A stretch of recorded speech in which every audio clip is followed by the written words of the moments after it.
Welcome to Media Science's presentation on advertising on TV during a pandemic. I'm Phillip Lomax, SVP of Business Development, and I feel honored to present at the ARF today with my esteemed colleagues, Dr. Amy Rask and Daniel Bulgrin. Today we'll discuss how program genre can influence ad impact. As the specter of the COVID pandemic has reshaped our lives, we're all probably watching a lot more television. And during the shutdown in particular, we probably all saw a lot of COVID-themed ads. And you might have been sitting there wondering about whether brands should or shouldn't adapt their ads for the pandemic. On one hand, maybe COVID-themed ads better connect brands with people's fears and concerns about what's happening around them. On the other hand, however, maybe people are turning to media to escape the dreary world around them, so the constant reminders about COVID might disrupt their viewing quest. So at Media Science, we decided to explore these questions further, and we're thrilled to present the results from that research with you today.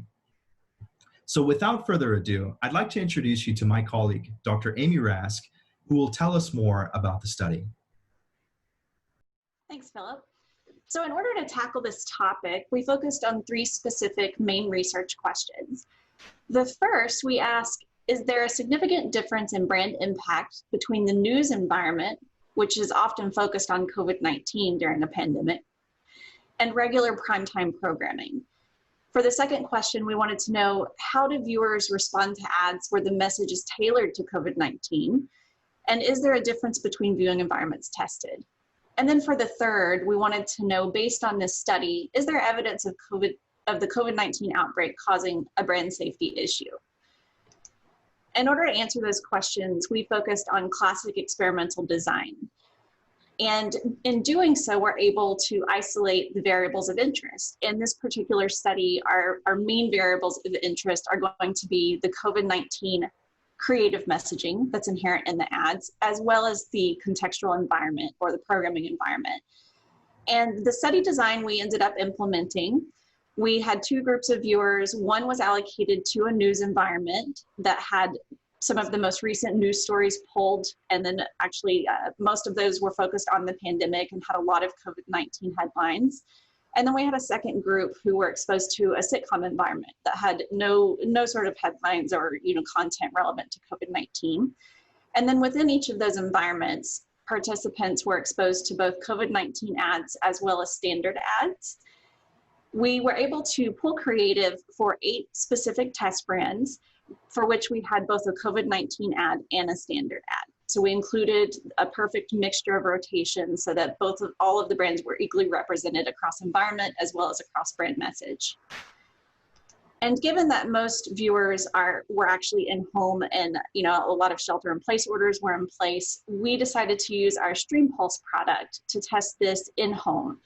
This platform allows us to test on mobile, desktop, OTT, a variety of platforms, and we've decided to go forward with OTT for this particular study. We used Media Science's proprietary OTT channel to execute this. And for the participant experience, they typically receive a text or email invitation on their mobile phone or computer. They receive instructions to download and install our private OTT channel. They're able to then choose a viewing experience relevant to that assigned rotation or condition. And then once that viewing experience has been confirmed and has actually been completed, they're directed to a post-exposure survey, which they can take on mobile or desktop. Once that entire experience is over, they get paid with an e-gift card, and then their participation has finished.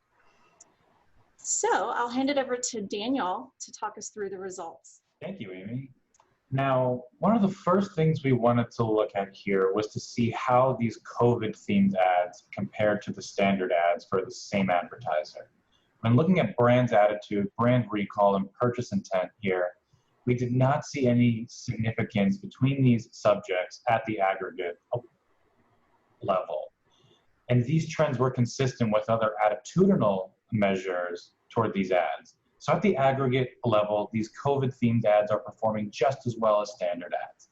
However, we were not convinced that the story could be that easy, so we went a little further to see how results differed at the brand level.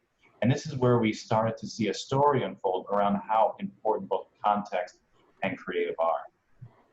On this slide, we're showing brand attitude scores for Ford, which was one of the test advertisers, across both of their ads within both the comedy environment and the news environment. And we see here that the COVID-themed ads significantly underperformed in the comedy environment when compared to the news environment. During the news environment, both ads performed similarly. And this was also a common trend across the study, particularly for those COVID ads that featured more of a somber atmosphere, directly bringing attention to how uncertain the times are. So in this example, news was a safer environment for COVID ads, which is very important for advertisers to know. On the next slide, we're looking at aided brands recall for 2 different COVID executions for 2 different advertisers. And the differences here are astonishing in how they performed. In one case, which was for Amazon, the COVID ad nearly doubled the impact when compared to their standard ad. But for another service brand, these results were the opposite for their COVID ad, just showing how different creative executions can have such different results here, even though the advertisers ultimately have a similar objective. On this slide, we're looking at ad liking, so an ad evaluation score for a Domino's ad versus another fast food advertiser.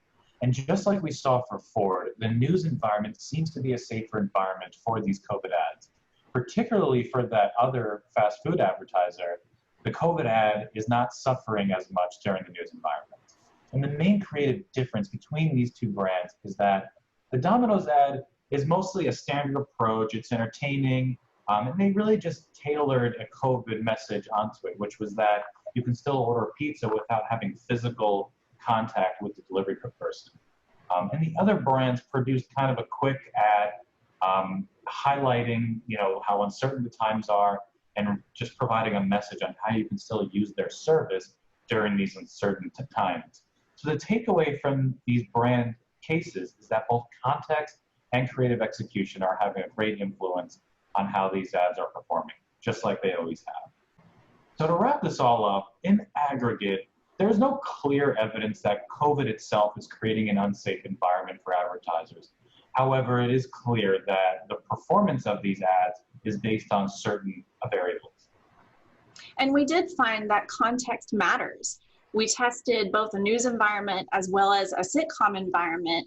And what we were able to see is that there is a difference, and the potential lean forward environment of news may be a better fit for informational messaging.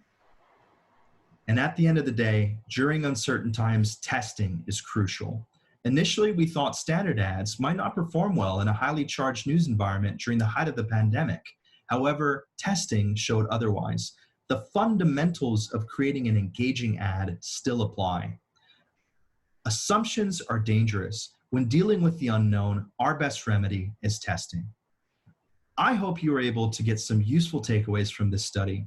In particular, as the pandemic is expected to continue for at least several months, the answer clearly is you can continue to run ads.